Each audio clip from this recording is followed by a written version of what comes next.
Primeiro, as normas do condomínio, né? Porque a gente tem as normas municipais, que é o Código de Obra da cidade, mas para além dessas normas, a gente tem que respeitar o Código do Condomínio, o Memorial do Condomínio. E obedecendo essas regras do condomínio, que são regras simples, e eu acho que elas só vêm para enriquecer o projeto, né? Por exemplo, uma das regras do condomínio é não geminar uma casa.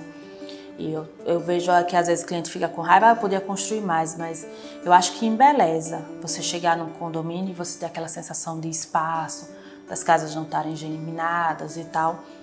Eu acho que isso só enriquece o ambiente do condomínio e os moradores também, né? E aí, levando em consideração essas normas, tanto de projeto quanto de execução, eu acho muito importante o cliente, quando ele vai propor o projeto dele, ver o que ele quer na casa, porque normalmente um condomínio ele já contempla uma área de uso comum extensa. Por exemplo, o Ninho tem uma grande área de uso comum de piscinas, academia, tem espaços para festa, de salão de festa. Então, assim, se o condomínio já contempla, será necessário eu fazer na minha casa? Eu não posso usar isso do condomínio e usar a minha casa para outras necessidades? Ou, eu sou uma pessoa mais reservada, eu não me vejo usando a área do uso do condomínio, né? O uso comum do condomínio. Eu prefiro ter o meu cantinho reservado. Então, quem vai morar no condomínio deve levar essas questões em consideração. Outra questão que eu acho muito bacana eles levarem é assim, você não tem muros frontais, né? Sua fachada é exposta. Então, do que eu quero expor na minha casa, né? Eu quero grandes vidraças, as pessoas vão passar na rua, vão me ver dentro.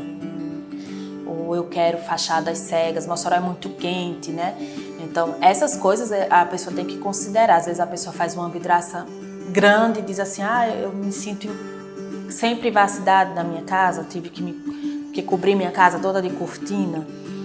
Ou a pessoa tem o sonho de ter o vidro e diz, não, mas era isso que eu queria. Então, eu falo muito para os meus clientes assim, depois da gente tomar conhecimento, consciência das normas, a gente entender como eles vão usar esse espaço. É o mais importante.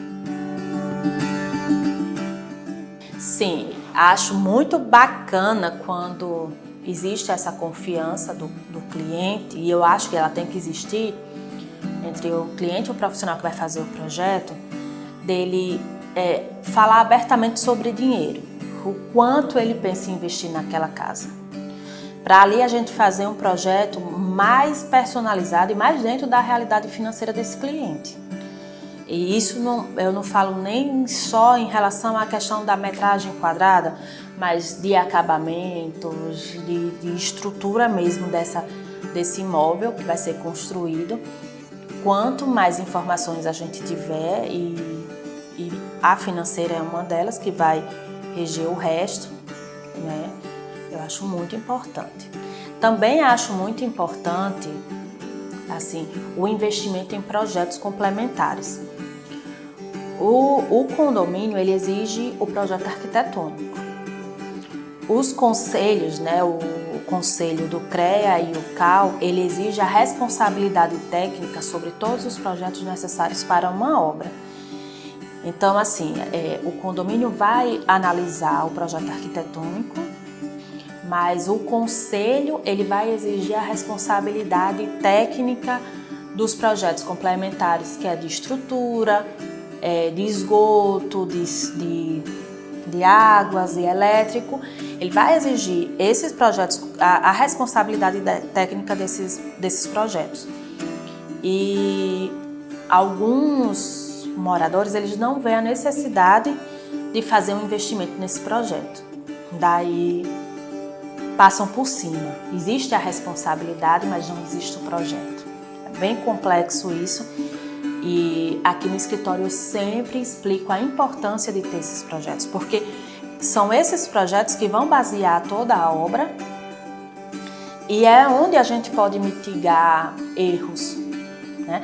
Então, por exemplo, quando vem o projeto antes para a gente, eu tenho que passar um cano de água pluvial aqui nessa casa, e aí a gente vai olhar onde ele não vai causar tanto dano na estética da casa, e ele pode se transformar em um detalhe de fachada, e ele pode vir para enriquecer o projeto, ou quando ele chega lá no final da obra, ele é uma dor de cabeça, entendeu?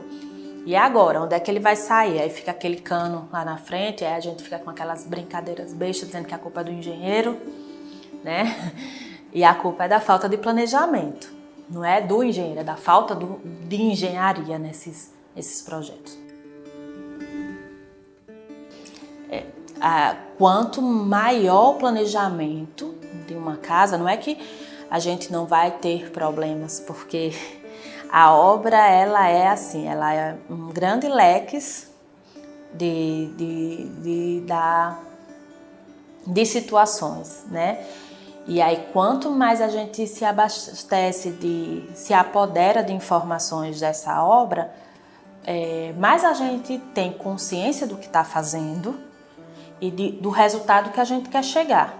É muito diferente do que você começar uma obra e no decorrer da obra você ir solucionando problemas, né?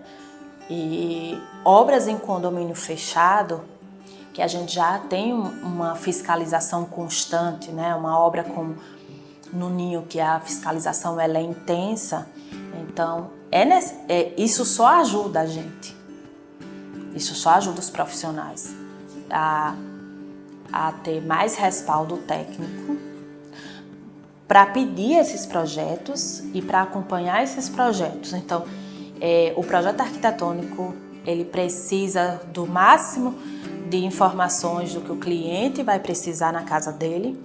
E aí a gente precisa de um exercício com o cliente, de como ele vai usar esse espaço, de qual é a necessidade dele, do que ele gosta esteticamente falando, de conforto.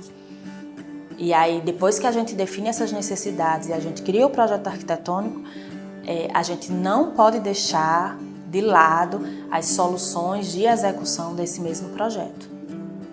E é muito importante quando a engenharia anda junto com a arquitetura, porque isso vai facilitar a nossa vida lá na frente, vai ser um projeto com respaldo técnico e com menos dor de cabeça para o cliente.